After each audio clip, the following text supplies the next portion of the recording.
আসসালামু আলাইকুম রহমতুল্লাহ। আপনারা দেখেছেন একটা ফ্রিজ বন্ধ আছে।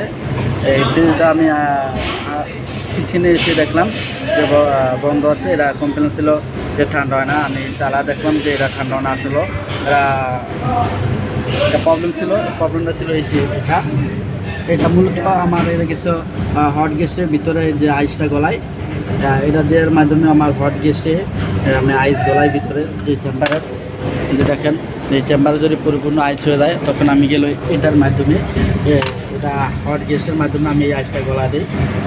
এখন মূলত কারণ হচ্ছে এই এরা যে প্রবলেমটা পাচ্ছিলাম যে এটা যে আমার টাইম আমি 6 মিনিট দিয়ে রাখছিলাম হট গ্যাস, আর গেল এভাবে দিয়ে রাখছিলাম 4 ঘন্টা।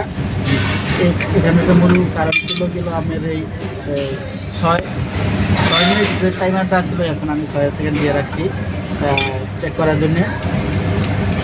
এই 6 মিনিট কাজ করার পর যে সময় আমার ঘন্টায় ধরে তখন গেলে এটা ধরে না, এটা ছেড়ে দেয়। ছেড়ে দেওয়ার পরে আবার যেটা 6 সেকেন্ডে 6 মিনিটে চলে আসে। এই জন্য আমার হট গ্যাসটা রেগুলার চালু থাকে। এই জন্য ভিতরে যে হিট হয়ে গেছে, যে আমার এই যে কয়েলটা দেখছেন ভিতরে এটা গেছে হট গ্যাসটে কাজ করে।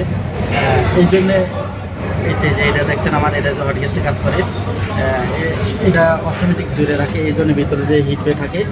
এখন আমি আর প্রবলেম পাচ্ছিলাম যে এই টাইমারটা এক পাশে ধরে আর এক পাশে সাইডে দেয়।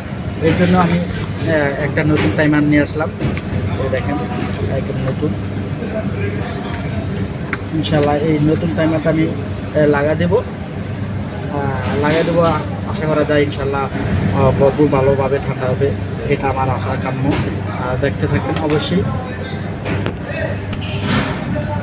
এই যে দেখেন আমার যে 6 সেকেন্ড যে চেক করতেছি, 6 সেকেন্ডের পরে আমার গেল যে 1 ঘন্টা ধরে গেছে আর এখন ছাড়ছে না। দেখেন যে আমার টাইমার আছে, এই টাইমারে গেল ঘন্টা গেল আমার লাইন ছেড়ে দিছে। আমার যে পরিপূর্ণ দেখেন এটা গেল এই পাশে চলে আসতো, 6 সেকেন্ড পরে আবার অবশ্যই এটা চলে গেছে। এখন আর সুন্দর মতন চলতেছে। আশা করা যায় এবার ইনশাল্লাহ। এটা দেখেন আমার এটা একটু পরে গেলেও কম্প্রেসার ধরবে। এটার পরে ইনশাল্লাহ এটা মূলত প্রবলেম ছিল এটাই। দেখেন আলহামদুলিল্লাহ মূলত এটার কারণেই গেল প্রবলেমটা হচ্ছিল। দেখেন অবশ্যই